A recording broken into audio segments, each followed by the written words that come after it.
আপনি চীন এবং ভারত সম্পর্কে কতটুকু জানেন? দুটি দেশের মধ্যে মিল এবং পার্থক্য কতটুকু চলুন জেনে নেই। দুটি দেশের মোট আয়তন কত? চীনের মোট আয়তন 9.6 মিলিয়ন বর্গ কিলোমিটার। অপরদিকে ভারতের মোট আয়তন 3.29 মিলিয়ন বর্গ কিলোমিটার। দুটি দেশের মধ্যে সীমানা কতটুকু? দুটি দেশের মধ্যে মোট সীমানা 3488 কিলোমিটার, যা লাইন অফ অ্যাকচুয়াল কন্ট্রোল সীমা রেখা দ্বারা বিভক্ত। দুটি দেশের মোট জনসংখ্যা কত? চীনের মোট জনসংখ্যা 1.42 বিলিয়ন। অপরদিকে ভারতের জনসংখ্যা 1.45 বিলিয়ন। দুটি দেশের রাজধানীর নাম কি? চীনের রাজধানীর নাম বেইজিং এবং ভারতের রাজধানীর নাম নয়াদিল্লি। দুটি দেশের মানুষের মাথাপিছু আয় কত? চীনের মানুষের মাথাপিছু আয় 13,690 মার্কিন ডলার। অপরদিকে ভারতের মানুষের মাথাপিছু আয় 2,980 মার্কিন ডলার।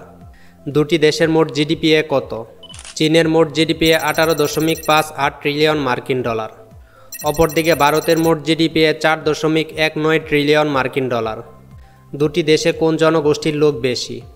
চীনে বসবাসকারী 91% মানুষ হলো হান জনগোষ্ঠীর। অপরদিকে ভারতে বসবাসকারী 72% মানুষ হলো ইন্দ্র আর্য জাতি গোষ্ঠীর।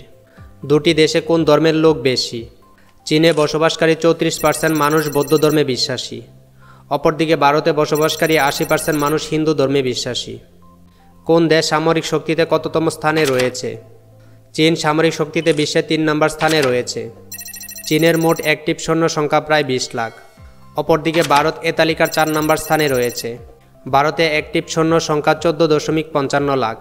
চীন এবং ভারতের বিরোধপূর্ণ অঞ্চল অরুণাচল প্রদেশ, যা চীন নিজেদের বলে দাবি করে।